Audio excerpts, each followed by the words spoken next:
नमस्कार, स्वागत है आपका आपके यूट्यूब चैनल एग्ज़ाम 91 पे। चलिए भाई दोस्तों, बताइए भाई कैसे हैं सभी लोग। चलिए भाई, उम्मीद है आप सभी लोग अच्छे होंगे और पूरी तरीके से जी जान लगा के तैयारी में जुटे होंगे, क्योंकि पेपर की डेट तो अब आपको पता ही है कि 2 मई से 19 मई तक है। तो अब वो आपके पास सिर्फ 30 दिन बचे हुए हैं और इन 30 दिनों में ही आपको जो करना है सो करना है, क्योंकि अब देखिए बहुत ज़्यादा टाइम तो है नहीं। तो अब डेली की डेली आप लोग प्रैक्टिस सेट जरूर देखिए भाई, जितना हो सके जरूर देखिए और उसको हल जरूर कीजिए, सॉल्व जरूर कीजिए। और अपने वीडियो को जो है अपने दोस्तों तक शेयर कीजिए और लाइक भी जरूर कर दिया करें वीडियो को। चलिए क्वेश्चन स्टार्ट करते हैं। देखिए पहला है सामान्य जागरूकता। क्या लिखा हुआ है? मेखला चादर, जो मेखला चादर है राज्य का पारंपरिक परिधान है। त्रिपुरा, उड़ीसा, पश्चिम बंगाल या असम। तो दोस्तों ये असम का जो है पारंपरिक जो है परिधान है। ये मेखला चादर जो है वो महिलाओं के लिए एक पोशाक है, ठीक है, असम में। वह नली जो मूत्र को किडनी से मूत्राशय तक ले जाती है, मूत्रवाहिनी, मूत्रमार्ग, रंध्र, संकोच पेशी या महाधमनी। तो देखो, जो मूत्र को किडनी से मूत्राशय तक ले जाती है वो मूत्रवाहिनी है, फिर वो मूत्र मार्ग से होकर बाहर निकल जाता है। चलिए 43 नंबर देखिए, निम्नलिखित में से कौन सा मंदिर चोल साम्राज्य का एक उदाहरण है? बादामी गुफा मंदिर, चेन्ना केशव मंदिर, ऐरावतेश्वर मंदिर और विरूपाक्ष मंदिर। तो देखो दोस्तों, ये जो चोल साम्राज्य का जो मंदिर है, ये ऐरावतेश्वर मंदिर जो है ये बना हुआ, ये 12वीं शताब्दी में राजा जो राजराज जो चोल द्वितीय थे उन्होंने बनवाया था, ठीक है। और ये द्रविड़ शैली में बना हुआ मंदिर है और ये भगवान शिव को समर्पित भी है। चलिए, निम्न में कौन ट्विटर के सह संस्थापक हैं? ठीक, देखो सह संस्थापक पूछे गए हैं। Tim Berners-Lee, Jack Dorsey, Narayana Murthy और बिल गेट्स। तो देखो यहाँ पे बिल गेट्स आपको पता होंगे और टिम बर्नर्स-ली पता होंगे। अब आते हैं नारायण मूर्ति और जैक डॉर्सी पे। ट्विटर जो है उसके सह संस्थापक जैक डॉर्सी हैं। कौन है? जैक डॉर्सी, ठीक है। और जो ये मार्च 2006 में जो है नोग्लास बिजस्टोन और इवान विलियमसन के साथ मिलकर ट्विटर बनाया था और इसे जुलाई में लॉन्च कर दिया था। फिर देखिए, शेरशाह सूरी का मकबरा कहाँ पे है? तो रोहतासगढ़, सासाराम, चौसा और दिल्ली। दिल्ली में तो देखिए हुमायूं का मकबरा है। अब शेरशाह सूरी का जो मकबरा है ये कहाँ है?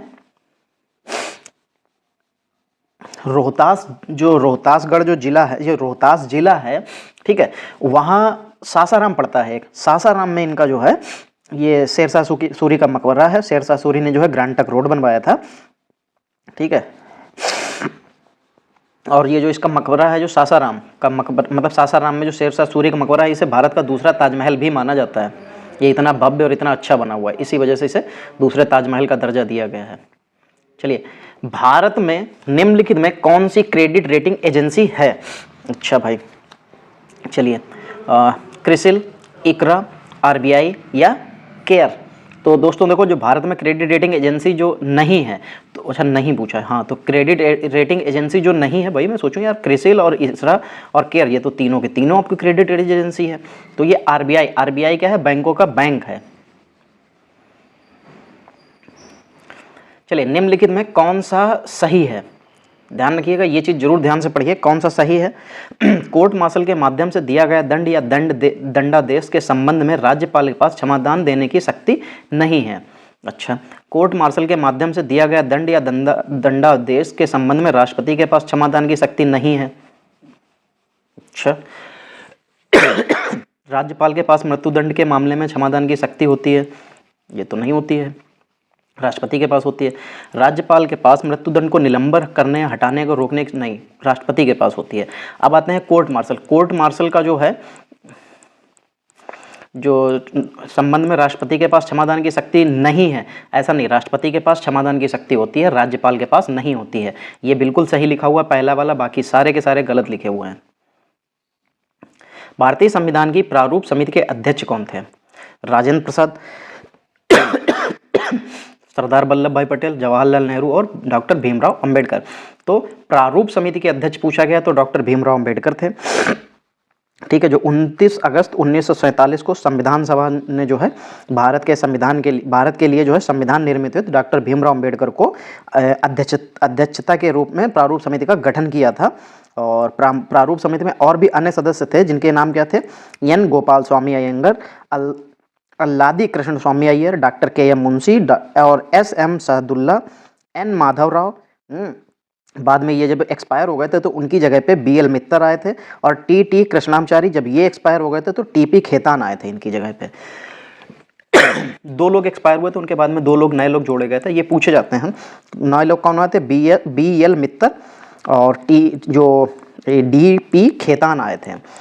दिन में 2 बार समुद्र के पानी में लयबद्ध उतार चढ़ाव को कहा जाता है लहर, ज्वार, सुनामी या धारा। तो दोस्तों क्या कहा जाता है, ये ज्वार कहा जाता है। क्या कहा जाता है इसको, ज्वार कहा जाता है। ये चंद्रमा और सूरज के जो गुरुत्वाकर्षण की वजह से ये ज्वार और भाटा आता है। निम्नलिखित में कौन सी बीमारी प्रोटोजोआ के कारण होती है, एड्स, चेचक, रेबीज और काला अजार। तो दोस्तों देखो, जो प्रोटोजोआ की बात हो रही है, एड्स क्या है, एक तरीके का क्या बोला जाता है यार इससे, देखो एड्स है वायरस, और चेचक भी एक तरीके का वायरस ही है, और रेबीज भी जो है कुत्ते के काटने से फैलता है, और आता है कालाजार, ये सैंड फ्लाई मक्खी होती है, ये उसके काटने से फैलता है। ठीक है। और ये जो है ये आंतरिक अंगों को जो है नुकसान पहुंचाता है, जैसे कौन कौन से, यकृत, प्लीहा, अस्थि मज्जा और जो लिम्फ नोड होता है ये इनको प्रभावित कर देता है। और ये सैंड फ्लाई मक्खी होती है, ये उसके काटने से फैलता है। चलिए फिर 51 नंबर देखिए क्या लिखा है, निम्नलिखित में से किस गतिविधि को अर्थव्यवस्था के द्वितीय क्षेत्र में के एक भाग के रूप में वर्गीकृत किया जाता है, कानूनी परामर्श, चाय बागान, फर्म, उपकरण विनिर्माण और सॉरी दोस्तों, बैंकिंग। तो निम्नलिखित में से किस गतिविधि को अर्थव्यवस्था के द्वितीय क्षेत्र के एक भाग के रूप में वर्गीकृत किया जाता है। तो दोस्तों ये भाग कौन सा होता है, ये भाग होता है फर्म, उपकरण, विनिर्माण। ठीक है, चलिए भाई 52 नंबर देखिए, 52 नंबर में क्या लिखा हुआ है, निम्नलिखित में कौन सी फसल खरीफ की फसल का उदाहरण है, चना, मटर, गेहूं और कपास। तो दोस्तों खरीफ की जो फसल है वो कौन सी है, इसमें कपास हो जाएगी। ठीक, और जो इसके अलावा और भी कई खरीफ की फसल होती हैं वो देख लीजिए क्या होती हैं, जैसे क्या होती है, चावल होती है, बाजरा भी होती है, मक्का भी होती है, मूंगफली भी होती है, जो लाल मिर्च होती है वो भी होता है, कपास होता है, सोयाबीन होता है और गन्ना। ये जो हैं ये आपकी खरीफ की फसलें। कुछ रबी की भी फसलें होती हैं कि जैसे गेहूं, मटर, चना, जौ, सरसों आदि। जैसे अभी रबी की फसल खड़ी हुई है, जो कि ये पानी जो बरस रहा है ये रबी की फसल को बर्बाद कर रहा है। चलिए 53 नंबर, डमहल लोक नृत्य किस राज्य केंद्र शासित प्रदेश से जुड़ा हुआ है। तो जो डमहल लोक नृत्य है ये किस केंद्र शासित प्रदेश राज्य से जुड़ा हुआ है। तो देखिए हरियाणा, अंडमान एवं निकोबार द्वीप समूह, जम्मू कश्मीर और अरुणाचल प्रदेश। तो दोस्तों ये डमहल जो है ये जम्मू कश्मीर का, याद रखिएगा। आपसे लोक नृत्य जरूर पूछे जाएंगे, और आप लोगों के लिए मैंने जो वीडियो बना के डाला था, अगर आप नहीं देखते हैं तो इसमें दोस्तों आपका नुकसान है। चलिए, ब्यूटेन गैस का रासायनिक सूत्र क्या होता है। देखो दोस्तों, जो ब्यूटेन गैस होता है इसमें C4 और H10 होता है। क्या होता है, C4 H10 होता है। क्या हो जाएगा दोस्तों, C4 H10। और ये एक तरीके का रंगहीन अकार्बनिक यौगिक होता है। क्या होता है, रंगहीन कार्बनिक यौगिक होता है जी, और संतृप्त हाइड्रोकार्बन भी होता है। और इसमें 4 कार्बन होते हैं जो बिना किसी संरचना के होते हैं, इनकी कोई संरचना नहीं होती है। चलिए 55 नंबर देखिए, प्रथम शीतकालिक पैरा ओलंपिक खेल कहाँ आयोजित किया गया था। तो इटली, कोरिया, रूस और स्वीडन। तो दोस्तों कहाँ आयोजित किए गए थे पहले जो पैरा ओलंपिक खेल थे, तो दोस्तों वो स्वीडन में किए गए थे। कब किए गए थे, 21 से 28 फरवरी को 1976 में किए गए थे। ठीक है,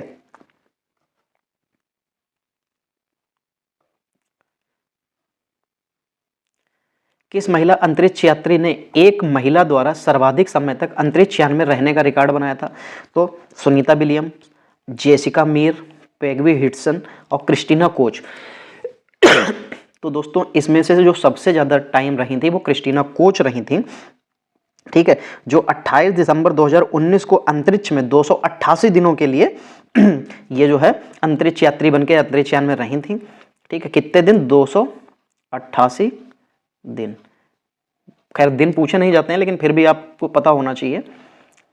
शुजा-उद-दौला और शाह आलम ने रॉबर्ट क्लाइव के साथ इलाहाबाद संधि पर हस्ताक्षर किए थे। कब किए थे? 1766 में, फिर 1767 में, 1764 में और 1765 में। तो देखो 1765 में होगा, क्योंकि रॉबर्ट क्लाइव जो है उसी समय पे जो है गवर्नर था। ठीक है तो ये जो शुजा-उद-दौला और रॉबर्ट क्लाइव इलाहाबाद की संधि पर हस्ताक्षर कब किए थे? ये 12 अगस्त 1765 को इन्होंने किए थे। 12 अगस्त 1765 को जो है इन्होंने इसकी संधि पर हस्ताक्षर किए थे। और जो बक्सर की लड़ाई हुई थी उसका जो रिजल्ट निकला था, उसके बाद जो था ये शाह आलम द्वितीय और रॉबर्ट क्लाइव के मध्य ही ये वाली जो संधि हुई थी, ठीक, इलाहाबाद संधि, और इस पर इन दोनों के हस्ताक्षर हुए थे। इस संधि के अंतर्गत क्या था कि शाह आलम ने बंगाल, बिहार और उड़ीसा को अंग्रेजों के अधीन कर दिया था। ठीक है, इसमें दीवानी अधिकार इकट्ठा करने का अधिकार अंग्रेजों को मिल गया था। 58 नंबर, निम्नलिखित में से कौन लॉन टेनिस चैंपियन नहीं है? लिएंडर पेस, रोहन बोपन्ना, सानिया मिर्जा और मनिका बत्रा। तो दोस्तों देखिए, लिएंडर पेस ये भी लॉन टेनिस के चैंपियन हैं, रोहन बोपन्ना भी और सानिया मिर्जा भी। कौन नहीं है? मनिका बत्रा। ठीक है, तो मनिका बत्रा क्या है तो ये लॉन टेनिस की बात हो रही है। मनिका बत्रा क्या खेलती हैं दोस्तों? ये टेबल टेनिस खेलती हैं। क्या खेलती हैं? Table tennis. इसके आगे मैं लिख भी देता हूं, टेबल टेनिस। ठीक, चलिए फिर आगे देखिए। बौद्ध स्थल वैशाली और नालंदा निम्नलिखित में से किस राज्य में स्थित हैं? छत्तीसगढ़, बिहार, तेलंगाना और उड़ीसा। तो दोस्तों ये दोनों के दोनों बिहार राज्य में स्थित हैं। फिर बोधिन बलम किस राज्य का पारंपरिक लोक नृत्य है? पारंपरिक नृत्य त्योहार है। अच्छा, नृत्य त्योहार पूछा गया है तो तमिलनाडु, गुजरात, उड़ीसा, तमिलनाडु, गुजरात, छत्तीसगढ़ और मेघालय। तो दोस्तों जो बोधिन बलम जो है ये मेघालय की जो है जयंतिया जनजाति के द्वारा सबसे मनाया जाने वाला लोक त्योहार है। कौन हो जाएगा?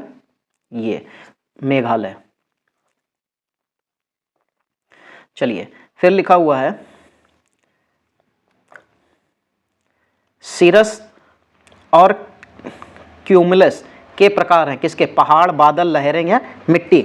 जो सीरस और क्यूमुलस जो हैं ये किसके उदाहरण हो जाएंगे? तो दोस्तों ये बादल के उदाहरण हैं। ये जो है पच्छाब और कपासी बादल होते हैं। ठीक है, पच्छाब और कपासी मेघ होते हैं, ये उन्हीं के सब उदाहरण हैं। ठीक, जो पच्छाब मेघ होते हैं वो सबसे अधिक ऊंचाई पर और लघु हिमकरणों द्वारा निर्मित होते हैं। ये लगभग रेशम की तरह दिखते हैं। चलिए 62 नंबर देखिए, निम्नलिखित में से प्रिंसिपल ऑफ पॉलिटिकल इकोनॉमी का लेखक कौन है? David Ricardo, John Stuart Mill, Joseph Schumpeter और मिल्टन फ्रीडमैन। तो जो प्रिंसिपल ऑफ पॉलिटिकल इकोनॉमी के जो लेखक है वो कौन है? तो जॉन स्टुअर्ट मिल हैं। कौन है? जॉन स्टुअर्ट मिल। राजनैतिक अर्थव्यवस्था के सिद्धांत, ये जो है 19वीं सदी में सबसे महत्वपूर्ण पुस्तक जो है अर्थशास्त्र के ऊपर ये लिखी गई थी। चलिए 63 नंबर देखिए, न्यायमूर्ति मुनीश्वर नाथ भंडारी को किस उच्च न्यायालय का मुख्य न्यायाधीश फरवरी 2022 में नियुक्त किया गया है? तो दोस्तों ये मद्रास उच्च न्यायालय के बनाए गए हैं। ठीक, चलिए 64 नंबर देखिए, भारतीय महिला मुक्केबाज नंदिनी ने 81 किलोग्राम वर्ग में 73वें स्ट्रेजा मेमोरियल टूर्नामेंट में सेमीफाइनल में फरवरी 2022 में कौन सा पदक जीता है? तो दोस्तों कौन सा पदक जीता है? ये कांस्य पदक जीता है।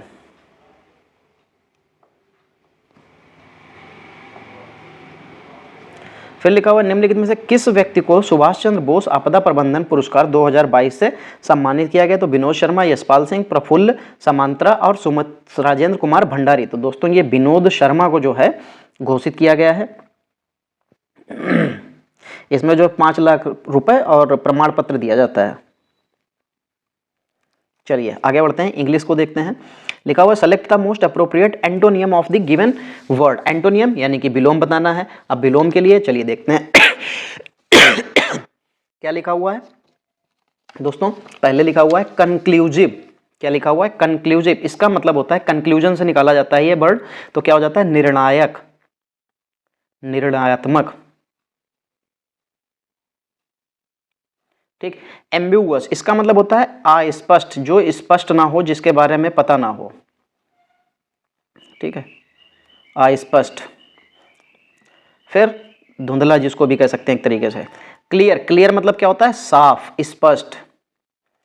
अनडिनाइवेबल क्या मतलब होता है? निर्विवाद।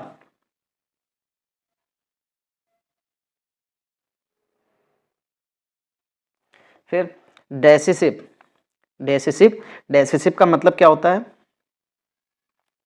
निर्णायक या निश्चय। ठीक। अब उसका एंटोनियम चाहिए था, तो एंटोनियम दोस्तों क्या हो जाएगा? निर्णयात्मक। तो जब निर्णयात्मक होगा तो इसका मतलब है वो बिल्कुल क्लियर होगा, वो उसका निर्णय आ चुका होगा। और जो निर्णय नहीं आएगा, जिसके बारे में कुछ स्पष्ट ही नहीं हो पाएगा, उसका निर्णय भी नहीं आएगा, तो इसका मतलब एम्बिगियस जो है ये इसका एंटोनियम हो जाएगा। चलिए फिर अगला देखिए। In this sentence identify the segment which contains the grammatical error. I will stop to refreshment at the next restaurant on the highway. अच्छा भाई, चलिए देखिए इसमें क्या गलती हो जाएगी। देखो दोस्तों, यहाँ पे लिखा हुआ I will stop to refreshment at the next restaurant on the highway. अच्छा दोस्तों, टू रिफरेंस कैसे हो जाएगा यहाँ पे? I will stop for refreshment क्या हो जाएगा? I will stop for refreshment at the next restaurant on the highway. तो टू रिफ्रेशमेंट नहीं है, फॉर रिफ्रेशमेंट हो जाएगा। Select the most appropriate meaning of the underlined idiom in the given sentence. Idiom बताना है। चलिए, I am not thinking of the solution to this problem, I will cross the bridge when I come to it. अच्छा, देखो इसका मतलब हो जाता है जब बहुत जरूरी हो, ठीक है, और तब किसी के बारे में डील करना, ये होता है इसका मतलब। तो देखिए, deal with something only when necessary, देखिए ये पहले वाले में ही दे रखा है, जब बहुत जरूरी हो तभी उस किसी चीज के बारे में डील करना, ये है इसका यहां पे मतलब।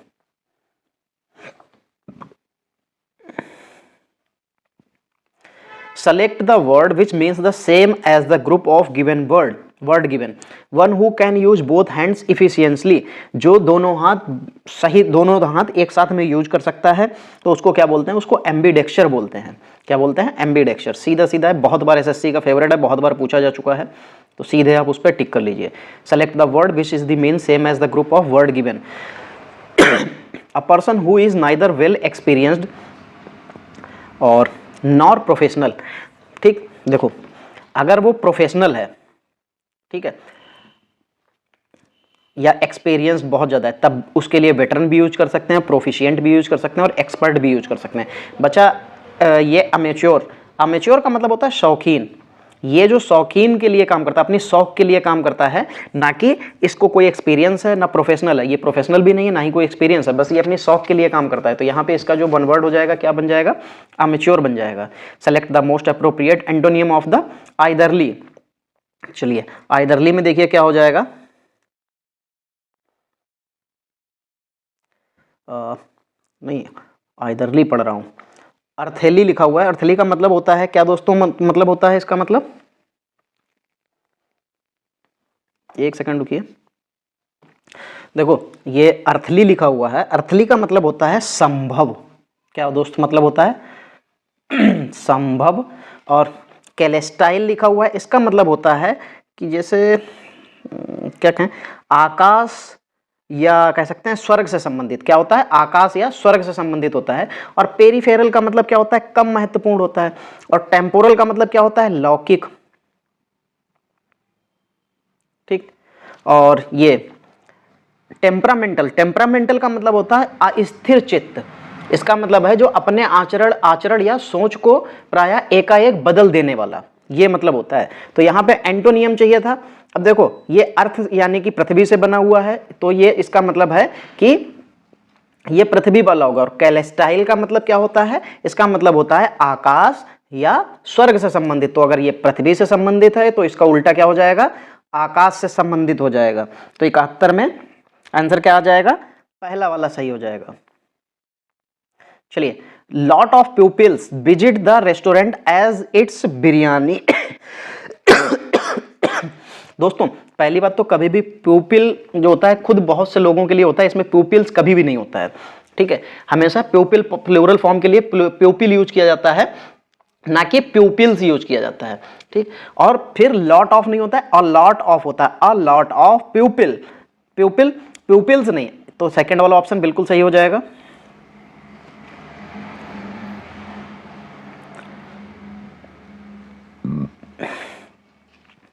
Nowadays, rent for a two-room house can run as high to 40,000 in Mumbai. देखिए, nowadays rent for two-room house can run as high to नहीं होगा दोस्तों, यहाँ पे as high as ही होना चाहिए, as high as ₹40,000 in Mumbai। तो यहाँ पे as high as आ जाएगा। ऐसे ऊंचे है, ऐसा ऊंच मतलब ज्यादा हो रखा है, जैसे इस समय जो है मुंबई में जो है 2 रूम सेट जो है वो हाउस ऐसे महंगा हो रखा है, कितना 4,000 रुपए, 40,000 रुपए का। चलिए, select the wrongly spelled word. तो रॉन्गली स्पेल्ड वर्ड क्या हो जाएगा, ये ईगल लिखा हुआ है, एर्ली लिखा हुआ है, एरियर एरी लिखा हुआ है, और अर्न लिखा हुआ है। तो देखो जो इसमें जो रॉन्ग स्पेल लिखी हुई है वो ईगल लिखा हुआ है, ठीक। EAGEL लिखा हुआ है, और स्पेलिंग क्या होती है दोस्तों इसकी, EAGLE, ईगल। तो यहाँ पे गलती क्या है, पहले वाले में गलती है।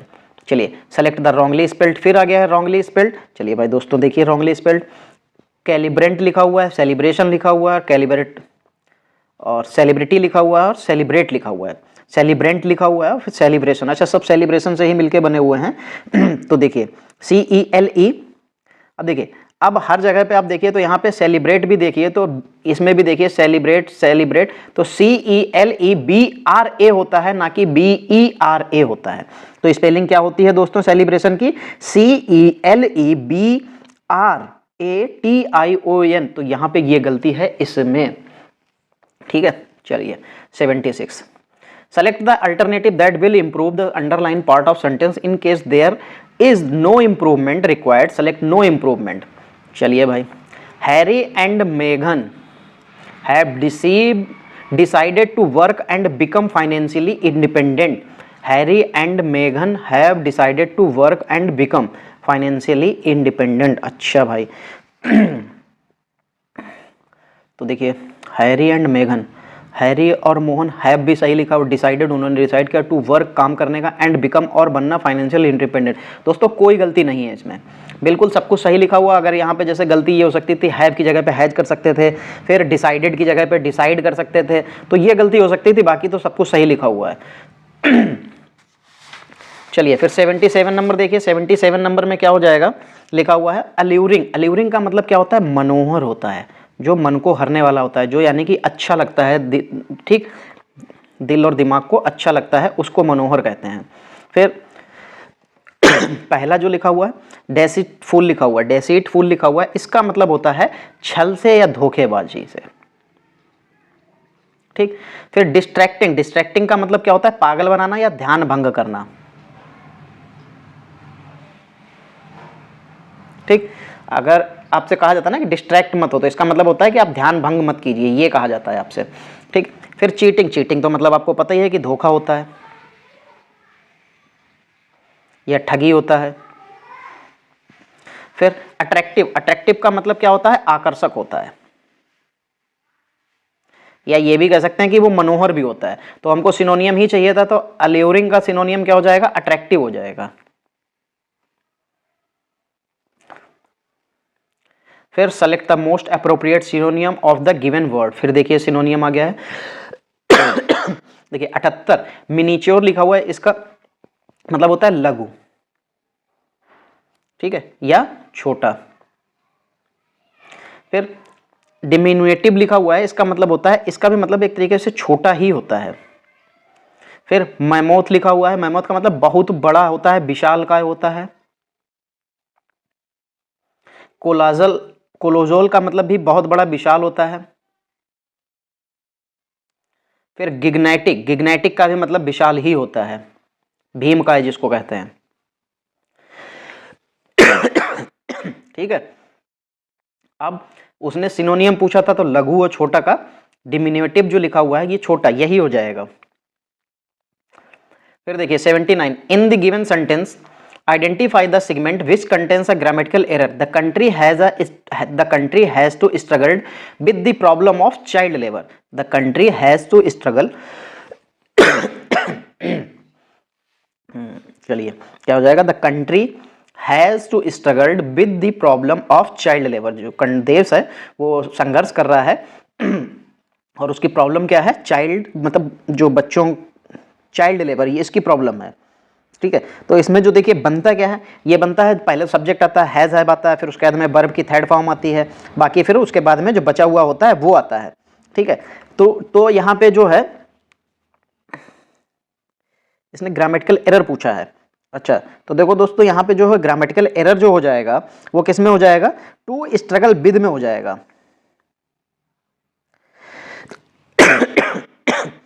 टू प्लस वर्ब की थर्ड फॉर्म होती है, तो यहां पे तो गलती किस में हो जाएगी, ये सेकंड वाले ऑप्शन में आपका गलत हो जाएगा, ये ग्रामेटिकल एरर हो जाएगा। तो यहां पे होना क्या चाहिए था, टू स्ट्रगल होना चाहिए था। क्या होना चाहिए था, to struggle with the problem of child. फिर select the most appropriate meaning of the given idiom, be behind the times, मतलब समय से पीछे रहना, तो इसका क्या हो जाता है, be very old, not be alert. देखिए समय से पीछे रहने का मतलब आपको बूढ़ा होना नहीं होता है, not be alert, always dreaming नहीं, बी ओल्ड फैशन, हाँ बिल्कुल सही हो जाएगा कि वो समय से पीछे है तो इसका मतलब वो ओल्ड फैशनड है। आप एंड्रॉइड यूज कर रहे हैं, आप मालूम हुआ आज की जनरेशन के मोबाइल और लैपटॉप यूज कर रहे हैं, लेकिन वो अभी भी क्या है, वो कीपैड वाले मोबाइल यूज कर रहे हैं, तो ये क्या होता है, बी बिहाइंड द टाइम। चलिए फिर 81 नंबर देखिए, select the correct passive form of the given sentence. क्या लिखा हुआ है, the coach received the number of the team with great excitement, तो क्या हो जाएगा, the members of the team, देखिए रिसीव्ड पास्ट में था, ठीक, कोच रिसीव्ड पास्ट में था तो वर आ जाएगा, क्योंकि यहां पे मेंबर्स यानी कि पास्ट देखिए कहां पहुंच गए देखिए ये जो मेंबर्स लिखा हुआ ये प्लूरल है तो प्लूरल आता है, तो यहां पे वर आ जाएगा। ठीक है, the members of the team were received by the coach with great excitement, तो ये हो जाएगा। देखिए पहला में देखिए, the members of the team were received by the coach with great excitement, पहला ही आपके लिए बिल्कुल सही हो जाएगा।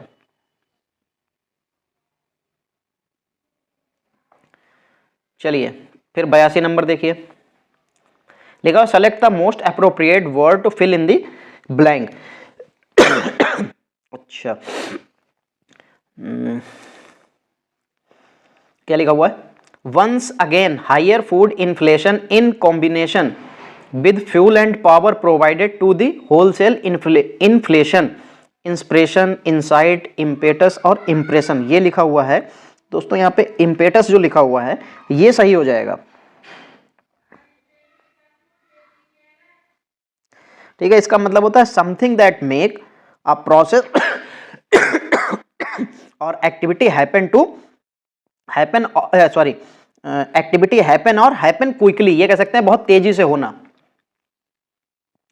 Select the most appropriate word to fill in the blank, as he crossed the desert he nearly to thirst when he was forced to go without water for 4 days and 5 nights। अच्छा, survived, देखो survived मतलब होता है बच गई, subsist मतलब क्या हो जाता है, subsisted मतलब क्या हो जाता है, इसका मतलब होता है जिलाना, होना या जीवित होना। फिर सबमर्ड का मतलब होता है ये सबमरीन से मिलके बना होता है, तो इसका मतलब होता है जलमग्न। फिर स्कम्बेड लिखा हुआ है, स्कम्बेड का मतलब होता है आगे घुटने टेक देना या मर जाना। ठीक है, तो 83 नंबर में आपके हिसाब से क्या हो जाएगा, he as he cross the desert he nearly क्या हो जाएगा, स्कैम्बर्ड यानी कि वो घुटने टेक दिए थे या वो मर गया था, लगभग मर गया था, टू थर्स्ट यानी कि प्यास से, when he was force to go without water, जब उसने फोर्स किया था बिना पानी के 4 दिन और 5 रातें। आप कुछ सोचिए, आप जो है राजस्थान के जो है रेगिस्तान में जाएंगे तो आप वहां पे बिना पानी के रह पाएंगे क्या? बिल्कुल नहीं रह पाएंगे, मर जाएंगे। Select the correct passive form to the given sentence. चलिए, someone gave him a new case for his given sentence. अच्छा, someone gave him a new case for his given sentence. चलिए, तो देखिए यहाँ पे correct passive form is given sentence. अच्छा, तो क्या हो जाएगा, हिम लिखा है तो इसके लिए ही आ जाएगा, ही, फिर गेव लिखा था सेकंड फॉर्म था तो इसका मतलब पास्ट में हो जाएगा, तो ही वाज गिवन, गेव का गिवन हो जाएगा, अ न्यू केस फॉर, फिर हिज क्रेडिट कार्ड्स। हाँ, क्या हो जाएगा, new case for his given sentence. तो वहां पे ये जो है चौथा आपके लिए बिल्कुल ऑप्शन सही हो जाएगा 84 में। Identify the segment in the sentence which contains the grammatical error. अच्छा, लिखा हुआ है very little metals are as precious as gold. बहुत से कम ऐसे मेटल हैं जो गोल्ड की तरीके से बहुत महंगे या कह सकते हैं कि महत्वपूर्ण हैं। ठीक है, वेरी लिटिल दोस्तों देखिए, यहां पे वेरी लिटिल की जगह पे वेरी फ्यू हो सकता था। क्या हो सकता था, वेरी फ्यू हो सकता था। और क्या लिखा हुआ है, वेरी लिटिल, उसने पूछा था किसमें ग्रामेटिकल एरर, हाँ तो वेरी लिटिल में ग्रामेटिकल एरर हो जाएगा। वेरी लिटिल की जगह पे खाली फ्यू यूज करना था आपको, वेरी फ्यू, क्या वेरी फ्यू, खाली इसको सही करने के लिए आपको वेरी फ्यू कर देना था। चलिए लास्ट पेज, और लास्ट पेज में क्या है आपका, कंप्रीहेंशन है।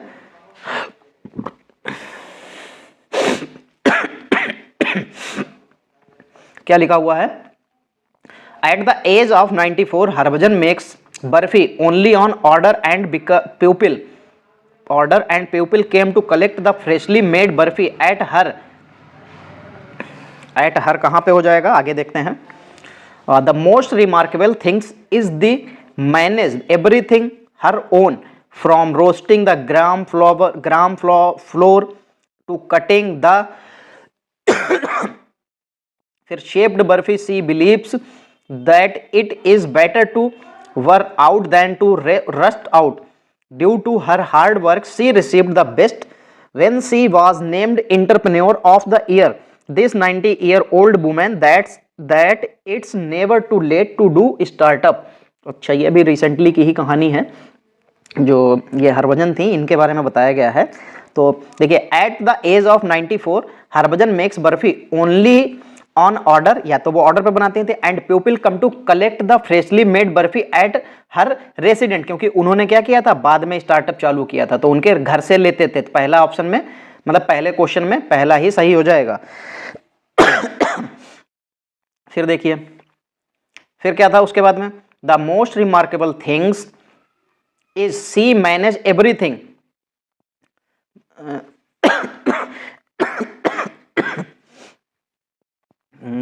Manage everything to her own, on her own, for her own, with her own.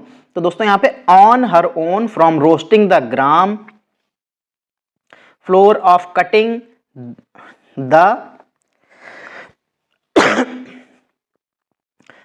The truly shaped, happily shaped, hardly shape या परफेक्टली। तो दोस्तों वो परफेक्टली शेप में काटती होंगी, ना कि हैप्पली और इनके सबके। She believes that it is better to wear out than to rust out. Due to her hard work, she received the best. क्या रिसीव करती थी, best appreciation, gratefulness, charm and content. तो वो क्या रिसीव करती थी, एप्रिसिएशन, यानी कि वो बढ़ावा मतलब उनको मिलता था। when she was named entrepreneur of the year, जब वो entrepreneur of the year चुनी गई, this 94-year-old woman, खाली जगह में फिर क्या आएगा, has proved, was proved, had been proved, had been proving, is proved. तो this 94-year-old woman has proved, that is never too late to do startup, तो यानी कि यहाँ पे क्या आ जाएगा, हैज प्रूव्ड आ जाएगा। ठीक है, चलिए दोस्तों, आपके जो है पूरे 50 क्वेश्चन जीएस प्लस इंग्लिश के पूरे 50 क्वेश्चन कंप्लीट हो गए। और देखिए ये पेपर थोड़ा सा मॉडरेट था, इसमें जो सिनोनियम एंटोनियम आपसे पूछे गए ये काफ़ी मॉडरेट लेवल के थे और बहुत अच्छे भी कह सकते हैं इनको, और ये आपके आने वाले पेपर के लिए इंपॉर्टेंट भी हैं।